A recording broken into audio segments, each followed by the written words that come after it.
अहिल्याबाई होळकर या आपल्या सगळ्यांसाठीच एक आदर्श माता म्हणून आपण त्यांच्याकडे बघतो आणि आज आम्ही त्यांना अभिवादन करायला, वंदन करायला, आशीर्वाद घेण्यासाठी आम्ही सगळेच एकत्र आलेलो आहोत। त्यांची एक खूप मोठा आदर्श आमच्या सगळ्यांसमोर आहे आणि त्यांना वंदन करतो आणि आमच्या सगळ्यांच्या वतीने विनम्रपणे आजच्या त्यांच्या हा जयंती आहे त्याला सगळ्यांना विनंती करते की त्यांनी ज्या पद्धतीने एक आदर्श महिला म्हणून ज्या ताकदीने त्या लढल्या, एका खूप लहान वयात त्यांच्यावर खूप मोठा प्रसंग झाला तरी त्या कधी वाकल्या नाहीत आणि पूर्ण ताकदीने एक आदर्श महिला, लढाऊ महिला म्हणून त्यांनी जे या देशाला मा जिजाऊ असेल, अहिल्याबाई आणि आपल्या सगळ्यांना प्रिय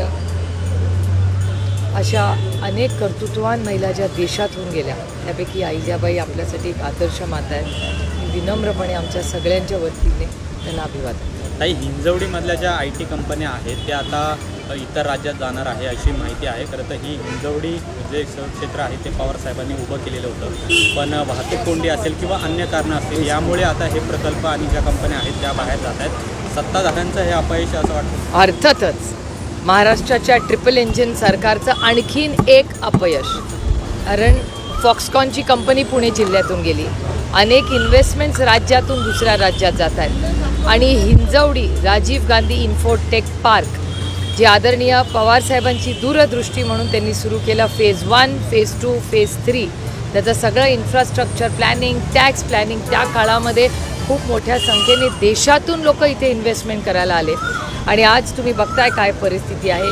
गेले अनेक वर्ष इथलं सगळं इन्फ्रास्ट्रक्चर असेल, पाण्याचे प्रश्न असतील, याच्यासाठी दर आठवड्याला मी स्वतः अनेक मीटिंग्स घेतलेल्या आहेत, अनेक पालकमंत्र्यांबरोबर चर्चा केली आहे, इंडस्ट्री सेक्रेटरीबरोबर चर्चा केली आहे, MIDCशी चर्चा केली आहे आणि याच्यातून मार्ग काढण्यासाठी सगळ्यांनीच मिळून खूप प्रयत्न केले, पण सरकार हे सिरियस नाही आहे। हे सातत्याने फक्त घरफोडा, आईस म्हणजे इन्कम टॅक्स, CBI, ED याच्यात इतकी व्यस्त आहे की बेरोजगारी, भ्रष्टाचार आणि महाराष्ट्रामध्ये काय चाललं आहे तुम्ही सगळेच पाहताय आणि आपल्या पुण्यामध्ये द ड्रग माफिया आणि होणारी खून मी म्हणेन त्यांना, हे सगळं जे चाललेलं आहे हे पूर्णपणे महाराष्ट्र सरकारचं अपयश आहे। कारण का त्यांना घरं फोडा आणि पक्ष फोडा आणि 50 खोके एकदम ओके याच्या बाहेर काही राहिलेलंच नाही आहे। दुर्दैव एवढा मोठा दुष्काळ आणि पाण्याची परिस्थिती गंभीर महाराष्ट्रात आहे आणि मी डिसेंबरपासून माझ्या सगळ्या आपण ट्विटरचे थ्रेड्स कांद्याचा विषय असेल, दुष्काळाचा विषय असेल, महागाई, बेरोजगारी आणि भ्रष्टाचार याच्याबद्दल मी सातत्याने बोलत आलेले आहे आणि हे ट्रिपल इंजिनच्या सरकारने काहीही केलेलं नाही। काही खुलासे होत आहेत, अनेकांची नावं येत आहेत, अगदी सुनील टिंगरेंचं नाव येतं आहे, अगदी दादांपर्यंत कनेक्शन सगळी जोडली जात आहेत। काय नेमकं काय सांगाल तुम्ही? नाही, माझी अपेक्षा आहे की देवेंद्रजींचं जे मी स्टेटमेंट तुमच्याच चॅनलवर पाहिलं की ते कुणालाही सोडणार नाहीत आणि पारदर्शकपणे राज्याला आणि देशाला सांगतील की हे कोणी सगळं केलं। त्याच्यामुळे माझी देवेंद्रजींकडून अपेक्षा आहे या राज्याच्या गृहमंत्री म्हणून की त्यांनी आम्हाला जे काही खरं असेल हे सांगावं आणि पोलीस ज्या पद्धतीने रोज वेगळे प्रेस कॉन्फरन्सेस घेतात, वेगळी माहिती घेत आहेत, म्हणजे महाराष्ट्र सरकारचं प्रत्येक डिपार्टमेंट काहीतरी वेगळं सांगते।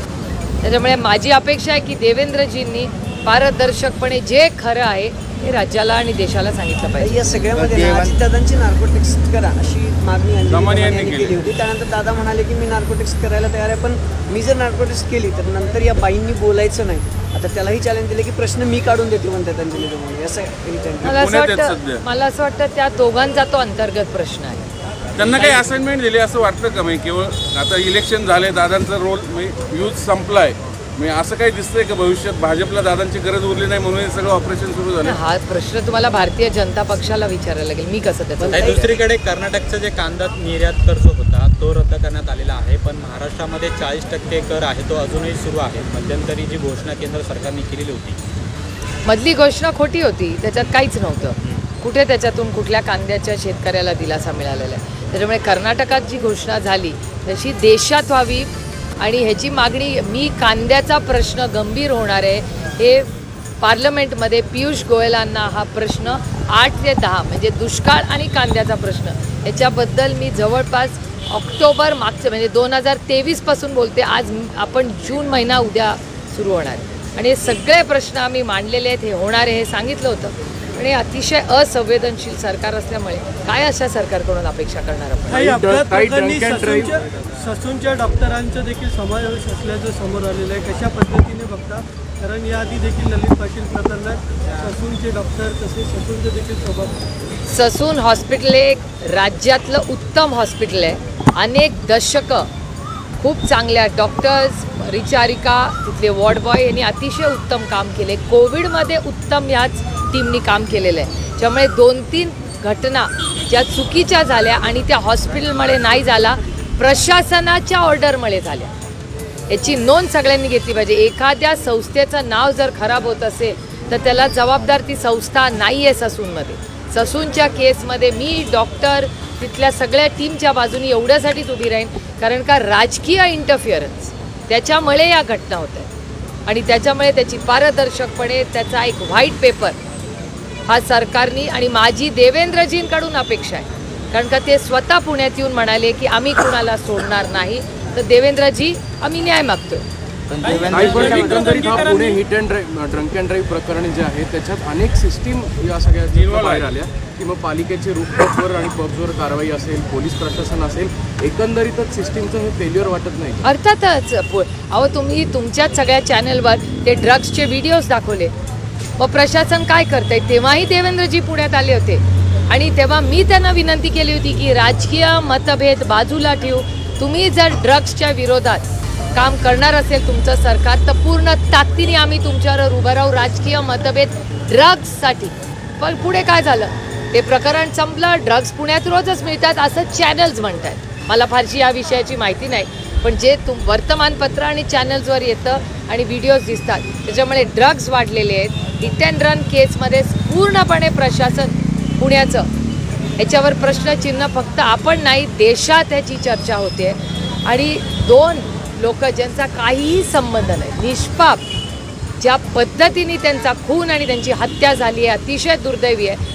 आणि सरकारने याच्यात गलिच्छ राजकारण बाजूला ठेवून या 2 युवकांना आणि युवतीला न्याय दिलाच पाहिजे. संस्कृतीमुळे सगळं वाढलंय. संस्कृती कुठली असली तरी प्रशासनाचं काहीतरी कंट्रोल असलं पाहिजे ना त्याच्यावर. प्रशासन जबाबदार घ्यायला नको या गोष्टींची. नियम कायदे पार्लमेंट किंवा असेंब्लीमध्ये कशासाठी होतात? त्याची अंमलबजावणी होण्यासाठी. आणि त्याची जर अंमलबजावणी होणार नसतील तर जे आज सत्तेमध्ये आहेत ते काय करतायत? विकासासाठी सगळे सत्तेत एकत्र आले आहेत. मग कुणाचा नक्की विकास होतोय याचं उत्तर सरकारने दिलं पाहिजे आपल्याला. पंतप्रधान नरेंद्र मोदींनी महात्मा गांधींवर जे वक्तव्य केले ते तुम्ही नक्की ऐकलं असेल की गांधींना आधी कोण ओळखत नव्हतं. वाचलं की हां आणि एक मूवी आली आणि त्यानंतर महात्मा गांधींना सगळी ओळखायला. ते देशाचे प्रधानमंत्री. काही छगन भुजबळ साहेब नाराज आहेत. पवार साहेबांकडे ते पुन्हा येण्याची चर्चा आहे. भुजबळ साहेब नाराज आहेत?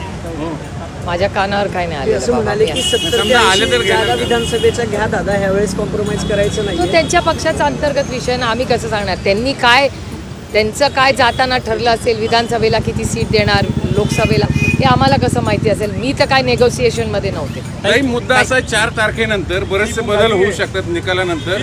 जर चर्चा अशा आहेत की साहेब आणि दादा पुन्हा एकत्र येतील मग काही आमदार समजा नेमकं काय होऊ शकतं तर मला कसं माहिती असेल? एकदा रिझल्ट तर येऊ द्या एकतर.